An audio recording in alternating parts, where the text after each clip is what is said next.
Okay, so here we see the two big chambers in the eye, or two big cavities, I should say, in the eye. The anterior cavity, which is divided into an anterior chamber and a posterior chamber, and the posterior cavity, which is divided into the vitreous chamber.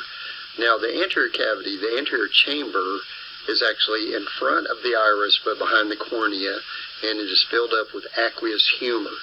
The posterior chamber is behind the iris but in front of the vitreous chamber, and this includes where the ciliary body is.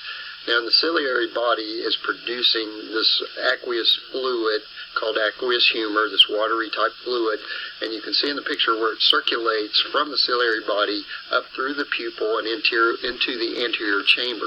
Now, if we're constantly making this fluid, we've also got to reabsorb some of it so we don't put too much pressure and damage everything by creating but not reabsorbing. So that's where the canal of Schlemm comes in, and that's that little hole there, which is basically where the cornea and the sclera meet. That's where we're going to reabsorb the aqueous humor back into the blood so we can continue to circulate it.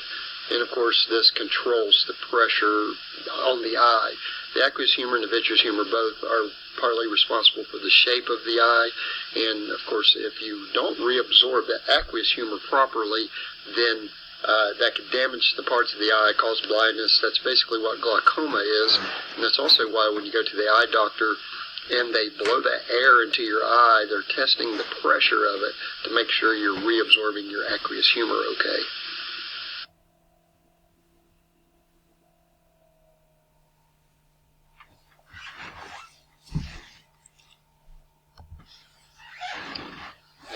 Posterior chamber of the eye, posterior cavity in the posterior chamber, what we actually have is we have a jelly-like material that's actually pressing against the retina and pressing the retina up against the choroid coat.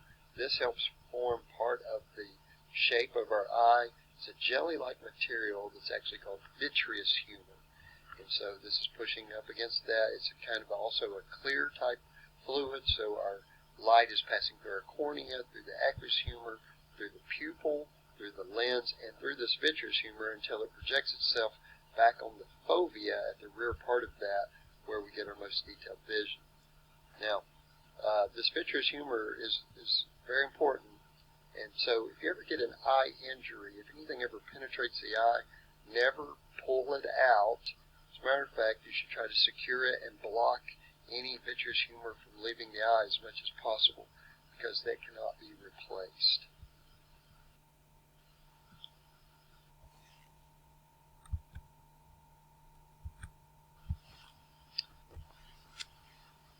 Here again we see our pupils, and we see both we see dilated pupils and constricted pupils, and you can see the two different groups of muscles, the dilator muscles that contract that make the pupil bigger, the constrictor muscles that contract to make the pupil smaller.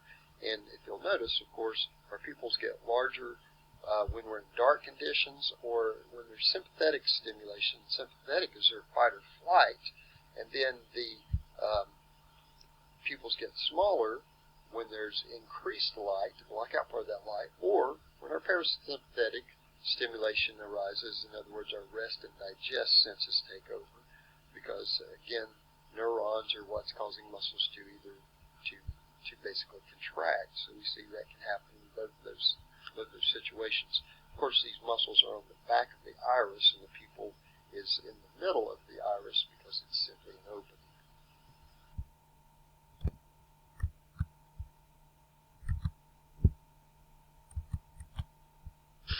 Okay, let's talk about the ear and hearing. The ear is basically divided up into three sections. The external ear, which includes the pinna, also called the auricle, and we said auricular means ear-like, so this is that elastic cartilage area that actually captures sound waves, so these little grooves and stuff, and channels them down the next part of the external ear, the external acoustic canal. And of course, this is lined by what we call ceruminous ducts, because this is where we produce this stuff called earwax. And then we have the boundary of the external ear, which is the tympanic membrane, which sometimes is also referred to as the eardrum. Then we have our middle ear, which on one side has a tympanic membrane, but it contains our ear auditory ossicles, which are our bones inside of our ear, which is the malleus, incus, and stapes, or altogether we call them the auditory ossicles. And it also contains our eustachian tube. Okay, that eustachian tube is necessary for us to be able to equalize air pressure between the throat area and the external portion of the ear. Then we have the inner ear area, and that is has a region or has an area called the bony labyrinth, which is a structure that has three major parts to it. And we also have one of our ear ossicles attached to that bony labyrinth. So that inner ear area is, of course, encompassed with bone. It's in that petrous portion of our temporal bone. Okay, now looking at these ear ossicles, notice that I have a bone that's actually attached to the back of the tympanum or tympanic membrane, the eardrum. It's called the malleus, and that is attached to another bone called the incus, and then that's finally attached to a third bone called the stapes. Now notice on this we actually see little ligaments and muscles that are attached to some of these ear bones, and what that basically becomes is an amplification system. So if we hear very low sounds, very, very low, quieter sounds, then these muscles loosen up so the bones can vibrate more. If we hear really high, loud sounds, then the muscles can tighten up and thus tighten up the bones, and so we don't shake the bones as violently when those air pressure waves hit our tympanic membrane, because when we vibrate the tympanic membrane, then it vibrates all three of those bones. Okay, looking at the cochlea first and trying to describe what's going on with how sound is created. In this picture, what we see is we see the movement of sound waves through the external acoustic canal. We see that it vibrates the tympanic membrane or eardrum back and forth. Now we have our malleus, incus, and stapes all attached to each other, with the malleus being attached to the tympanum, the incus being attached to the malleus, and the stapes being attached to the incus on one side, but being attached to the bony labyrinth on the other side. And it specifically is attached to a membrane called the oval window. Now, if we understand and we look at that, and what we see on the right side of the picture is we actually see the cochlea that's been partially unwound. Now notice we have three regions within that cochlea that we call ducts. The top duct, or the first duct, that would be connected with the oval window is going to be called the vestibular duct. And again, we have that fluid called perilymph in there. Now the middle duct, which is the cochlear duct, and that's where our actual organ of hearing called the organ of Corti is found. It also has that membrane that surrounds the organ of Corti, and so it's going to have endolymph, that thicker fluid in it. And then finally, the last duct, which is called the tympanic duct, has more perilymph or watery fluid in it, and then it actually ends at an area called the round window. So when we vibrate, when the stapes is vibrated by the other bones and by the tympanum, then we vibrate the oval window. That sends a wave through that fluid, which will eventually cross over the middle duct and the middle membrane, causing it to vibrate up and down. And then the wave will eventually go to the round window, where it will push out the round window and resolve itself. Now, one thing, the lower the sound wave, the higher up on the cochlea the wave it'll actually go towards the apex or the top of the cochlea. The higher the frequency, then it will actually cross over sooner than it is in this picture. So if we had a lower frequency, it would cross over later than we see in the picture, and the highest frequencies would cross over at the apex or top of the cochlea. The lower frequencies would cross over closer to where the oval window would be, closer to the round window. So the highest frequencies we could perceive would cross over there. The lowest ones would cross over later on.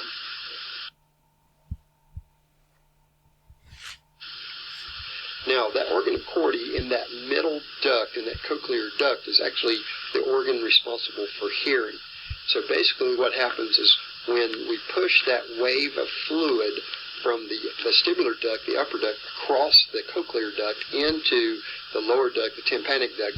And what we do is we cause part of the organ of Corti to move, and the part that moves is actually called the basilar membrane. It can actually vibrate up and down.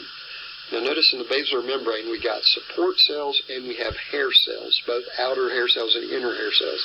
What happens is when the basilar membrane vibrates up and down, then the top of the hair cells, called stereocilia, actually makes contact with a rigid, stiffer upper membrane that can move some itself, called the tectorial membrane. If we make contact with the upper membrane from the hair cells, then what that does, that elicits our nerve impulse, which we were just now learning is called an action potential.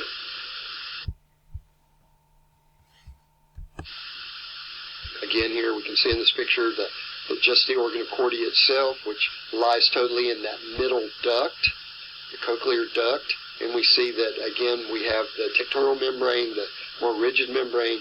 We have the basilar membrane, the bottom membrane is more flexible, that actually flexes up and down when the wave goes across it. We see the hair cells that have nerve endings attached to that, and we see the stereocilia on the end of the hair cells, which would, once the basilar membrane bounces up, they would make contact with the tectorial membrane, and when they make contact, they actually cause it to send a nerve impulse, an action potential. Okay, here we see three different examples of. We notice on the left-hand side we see the stapes, where our top duct is, our vestibular duct. Notice that in the top picture we have the different frequencies. Notice the higher frequencies, 16,000 megahertz. Then later on we have 6,000. And later on we have 1,000, because when we send that super high frequency, we actually cause the basilar membrane closer to the stapes to actually vibrate up and down, and therefore the wave would cross over that middle blue area to the lower tympanic duct and bulge out the round window.